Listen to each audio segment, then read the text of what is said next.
कैसे अगस्त के महीने ने बदल दी बॉलीवुड की किस्मत, कैसे अगस्त महीने में लौट आए बॉलीवुड के अच्छे दिन। इस वीडियो में इसी मुद्दे पर बात होगी, लेकिन हम आपको आज का हाल बताएं उससे पहले आपको लेकर चलते हैं थोड़ा सा पीछे। याद कीजिए, साउथ की फिल्मों का हिंदी में जबरदस्त बिजनेस, बॉयकॉट की मुहिम और एक के बाद एक निकल कर आती कंट्रोवर्सीज। जी हां, 2 साल पहले बॉलीवुड इंडस्ट्री सिर्फ इन्हीं वजहों से चर्चा में थी। कोविड-19 महामारी के बीच लगे लॉकडाउन में थिएटर्स पूरी तरह से बंद थे और जब खुले तो कई महीनों तक सिर्फ आधी या कई जगहों तक उससे भी कम कैपेसिटी में। 2 साल पहले वो अगस्त का ही महीना था जब बॉलीवुड को सबसे ज्यादा 100 करोड़ वाली फिल्में दे चुके अक्षय कुमार की फिल्म बेल बॉटम थिएटर्स में रिलीज हुई।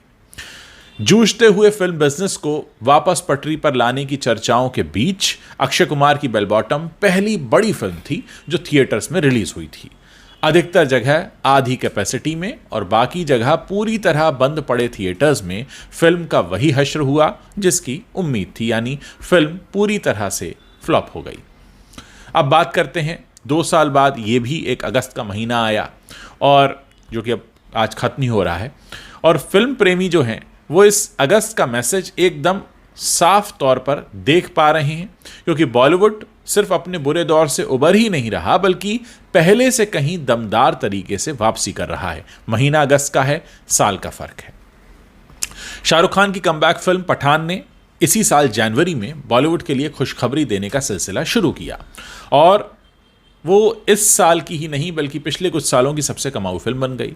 पठान के साथ पहले 6 महीने में इंडस्ट्री को द केरला स्टोरी, तू झूठी में मक्कार, जरा हटके जरा बचके, मिसेस चैटर्जी वर्सेस नॉर्वे और 1920 जैसी हिट फिल्में मिली। ये सभी फिल्में वो थीं जिन्होंने बॉक्स ऑफिस पर कमाई की और ऐसा बहुत दिनों बाद हो रहा था। इंडस्ट्री के लिए सबसे पॉजिटिव साइन ये रहा कि इसमें सिर्फ बड़े बजट की ही नहीं बल्कि मीडियम और छोटे बजट की फिल्में भी शामिल थीं। अब अगस्त का महीना खत्म होने को है और ये बॉलीवुड के इतिहास में सबसे बड़ा महीना बन चुका है। सिर्फ इस एक महीने में इंडस्ट्री ने ऐसी कमाई की है जो पिछले साल की 3 सबसे कमाऊ फिल्में मिलकर भी नहीं कर पाई थी। और अब देखिए कैसे गदर 2 ने एक अलग ही तरह का माहौल बना दिया है। अगस्त में सनी देओल वो फिल्म लेकर आए हैं जिसका इंतजार जनता को पिछले 2 साल से था, या यूं कहें कि 22 साल से था, क्योंकि ये गदर का सीक्वल है। उनकी ऑल टाइम ब्लॉकबस्टर गदर जो 2001 में आई थी, उसका सीक्वल 11 अगस्त को थिएटर्स में रिलीज हुआ और सभी को उम्मीद थी कि गदर 2 एक अच्छी कमाई करेगी, क्योंकि पहली जो फिल्म थी इसने बहुत कमाई की थी और काफ़ी पसंद की गई थी। मगर इस फिल्म ने थिएटर्स में ऐसा तूफान मचाया कि बॉक्स ऑफिस का एक तरह से साइज टेस्ट होने लगा। 11 अगस्त को रिलीज हुई गदर 2 अगस्त खत्म होने तक 21 दिन में 470 करोड़ रुपए से भी ज़्यादा का नेट इंडिया कलेक्शन अपने खाते में ले चुकी है। और इस साल की ही नहीं बल्कि इंडस्ट्री की सबसे बड़ी हिट फिल्म बन चुकी पठान के मुकाबले गदर 2 को कम से कम, मैं आपको बताऊं कि स्क्रीन्स जो हैं वो करीब 1000 स्क्रीन्स कम मिली। इसके बावजूद सनी की फिल्म ने ऐसे आंकड़े बॉक्स ऑफिस पर जुटाए कि यह तीसरी सबसे बड़ी हिंदी फिल्म यानी पठान और बाहुबली 2 के बाद अब यह बन गई। बाकी फिल्मों ने भी इस महीने यानी इस अगस्त के महीने में काफ़ी धुआंधार कमाई की और सबसे ज़्यादा योगदान भले ही गदर 2 का रहा हो, मगर बाकी फिल्में भी इस महीने खूब कमाई कर रही थीं। गदर 2 के साथ ही रिलीज होने वाली ओ माय गॉड 2 ने 18 दिन में 137 करोड़ रुपए 137 करोड़ रुपीस से ज़्यादा का नेट कलेक्शन कर लिया। अगस्त खत्म होने तक ये फिल्म का नेट कलेक्शन 140 करोड़ के करीब रहेगा, क्योंकि आज अभी 31 अगस्त की शाम ही है। बीते शुक्रवार थिएटर्स में आई नई रिलीज आयुष्मान खुराना की ड्रीम गर्ल 2 भी बहुत अच्छा बिजनेस कर रही है। फिल्म का पहला एक हफ्ता अगस्त के साथ ही खत्म हो रहा है। पहले हफ्ते आयुष्मान की फिल्म 60 करोड़ रुपए का नेट कलेक्शन जुटा लेगी, तो ये भी अपने आप में एक बहुत अच्छा संकेत है। ऐसा नहीं कि सिर्फ गदर 2 चल रही थी, OMG 2 चल रही थी, ड्रीम गर्ल 2 भी अच्छी शुरुआत से सामने आई। अगस्त में बॉक्स ऑफिस पर पहुंची बड़ी बॉलीवुड फिल्मों में अभिषेक बच्चन और सयामी खेर की घूमर भी शामिल थी, लेकिन 18 अगस्त को रिलीज हुई ये फिल्म उस समय थिएटर्स में पहुंची जब गदर 2 और OMG 2 बॉक्स ऑफिस पर आग लगा रही थी। दोनों बड़ी फिल्मों के बीच घूमर फंस गई, फ्लॉप हो गई। ये फिल्म बस 5 करोड़ रुपए से थोड़ा सा ज़्यादा कलेक्शन जुटा पाई और पहले हफ्ते में ही थिएटर से उतर गई। अगस्त में रिलीज हुई बॉलीवुड फिल्मों ने ही महीना खत्म होने तक बॉक्स ऑफिस पर आप मानकर चलिए कि करीब 675 करोड़ रुपए से ज्यादा का नेट कलेक्शन कर डाला। लेकिन इन नई फिल्मों के बीच जुलाई में रिलीज हुई एक बड़ी फिल्म ने भी अगस्त में बॉक्स ऑफिस में खूब हरियाली दिखाई। हम बात कर रहे हैं रॉकी और रॉनी की सक्सेसफुल कहानी की। रणवीर सिंह और आलिया भट्ट स्टारर रॉकी और रॉनी की प्रेम कहानी 28 जुलाई को थिएटर्स में आई थी। फिल्म का पहला वीकेंड और पहला सोमवार जुलाई के हिस्से में आया, लेकिन इसकी कमाई का एक बड़ा हिस्सा अगस्त में आया। पहले 4 दिन में करीब 53 लाख रुपए का नेट कलेक्शन करने वाली इस फिल्म ने गदर 2 और OMG 2 के आने से पहले बॉक्स ऑफिस पर करीब 68 करोड़ का नेट कलेक्शन कर लिया। माफ कीजिएगा, 53 करोड़ का किया था और फिर इससे पहले कि गदर 2 और OMG 2 रिलीज होती है 68 करोड़ के पास पहुंच गई। 11 अगस्त के धमाकेदार क्लैश के बाद करण जौहर की इस लेटेस्ट फिल्म की स्क्रीन्स कम होने लगी, और क्योंकि गदर 2 को जगह देनी थी, स्क्रीन्स लिमिटेड हैं, और ड्रीम गर्ल 2 आने के बाद तो इनकी स्क्रीन्स और भी कम कर दी गई। 150 करोड़ रुपए का नेट कलेक्शन करने वाली ये रॉकी और रानी की प्रेम कहानी ने गदर 2 और OMG 2 की आंच काफ़ी करीब से महसूस की और अगस्त में लगभग 97 करोड़ रुपीस कमा डाले। सनी देओल और अक्षय कुमार की फिल्मों से पहले और बाद में रॉकी और रानी की कमाई में करीब 60% से की गिरावट देखी गई, क्योंकि जाहिर है नई फिल्में आ गई थी।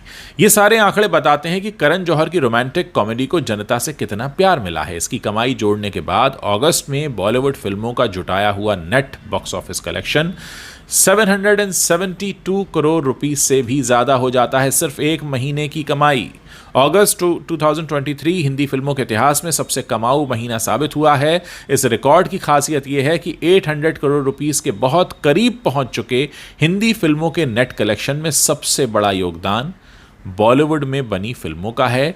रजनीकांत की फिल्म जेलर हिंदी में भी रिलीज हुई, लेकिन बहुत कम स्क्रीन पर चल रही इस फिल्म ने हिंदी में कुछ 8 करोड़ के आसपास ही कलेक्शन किया। इससे पहले हिंदी फिल्मों के लिए सबसे कमाऊ महीना अप्रैल 2022 था। इस महीने हिंदी फिल्मों ने करीब 550 करोड़ रुपए से ज्यादा का नेट कलेक्शन किया था, लेकिन वो महीना, वो साल दूसरा था, महीना भी दूसरा था।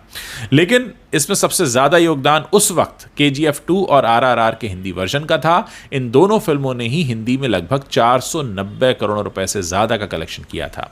2022 के मार्च में ही हिंदी फिल्मों का नेट कलेक्शन 535 करोड़ रुपए से ज्यादा था। इस महीने सिर्फ द कश्मीर फाइल्स ने ही कुछ 237 करोड़ रुपए कमाए थे। दूसरा सबसे बड़ा हिंदी कलेक्शन SS राजमौली की ऑस्कर विनिंग फिल्म RRR से आया, जिसके हिंदी वर्जन ने करीब 132 करोड़ रुपए से ज्यादा की कमाई की।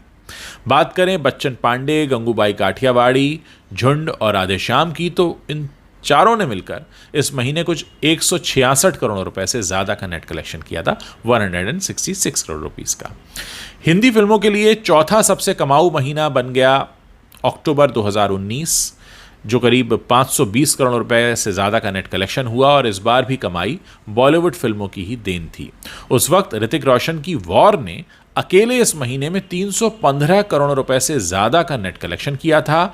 Housefull 4, dream girl, the sky is pink, सांड की आंख, मेड इन चाइना और छिछोरे जैसी फिल्मों ने मिलकर 192 करोड़ का नेट कलेक्शन जुटाया था।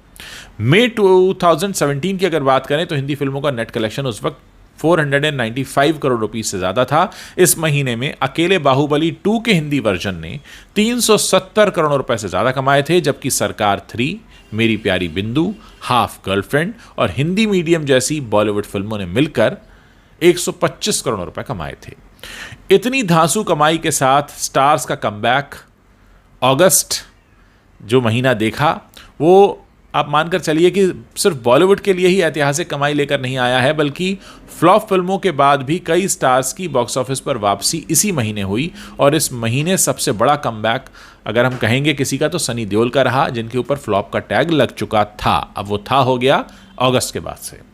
नई सदी की सबसे बड़ी इंडियन ब्लॉकबस्टर गदर के स्टार सनी देओल पिछले एक दशक से एक भी हिट फिल्म नहीं दे पाए थे। 90s के सबसे बड़े स्टार्स में से एक सनी देओल अपने पुराने साथियों यानी तीनों खान्स और अक्षय और अजय देवगन, इनसे बहुत पीछे थे, मगर गदर 2 की कामयाबी ने उन्हें फिर से बॉक्स ऑफिस पर एक बहुत बड़ी पावर के रूप में स्थापित कर दिया है।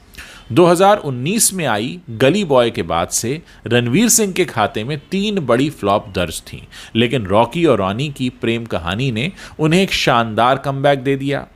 OMG 2 से पहले अक्षय कुमार और ड्रीम गर्ल 2 से पहले आयुष्मान खुराना लाइन से 4 फ्लॉप फिल्में दे चुके थे, लेकिन लॉकडाउन से ठीक पहले के सालों में आप देखें तो अक्षय और आयुष्मान की फिल्मों ने बॉक्स ऑफिस को लगातार 100 करोड़ वाली हिट्स भी दी थी, तो इनका भी एक कलंक मिट गया। अगस्त में बॉलीवुड की रिकॉर्ड तोड़ कमाई बता रही है कि लॉकडाउन के बाद ये जो 2 साल का स्ट्रगल रहा, उसके बाद इंडस्ट्री एक बार फिर से जनता को लगातार एंटरटेनिंग फिल्में डिलीवर करने लगी है, अकला गई है और ऐसा कंटेंट बन रहा है जो जनता को पसंद आ रहा है। अब इस समय सारी नज़रें 2023 के बचे हुए सालों पर टिकी हैं। सितंबर में शाहरुख खान की जवान रिलीज़ होनी है, जिसके लिए दर्शक बहुत एक्साइटेड हैं, इंडस्ट्री में काफ़ी चर्चा है और ऐसा लग रहा है कि शाहरुख खान अपनी पिछली फिल्म पठान का रिकॉर्ड तोड़ देंगे।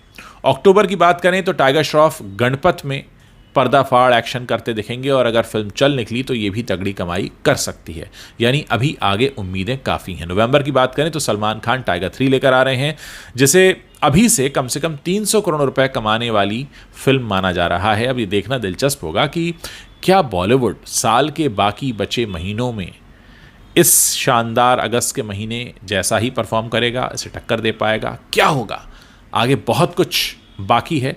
लेकिन हाँ, इतना ज़रूर है कि अब सिनेरियो बदल रहा है। आप लोग इस बदलते हुए सिनेरियो के बारे में अपनी क्या राय रखते हैं, जल्दी से इस वीडियो के नीचे कमेंट करके बताइए। वीडियो अच्छा लगा हो तो इसे शेयर करना मत भूलिएगा और अगर आपने अभी तक सब्सक्राइब नहीं किया है तो प्लीज़ जल्दी से चैनल सब्सक्राइब करें। हम इंतज़ार कर रहे हैं आप सभी लोगों के कमेंट्स पढ़ने का।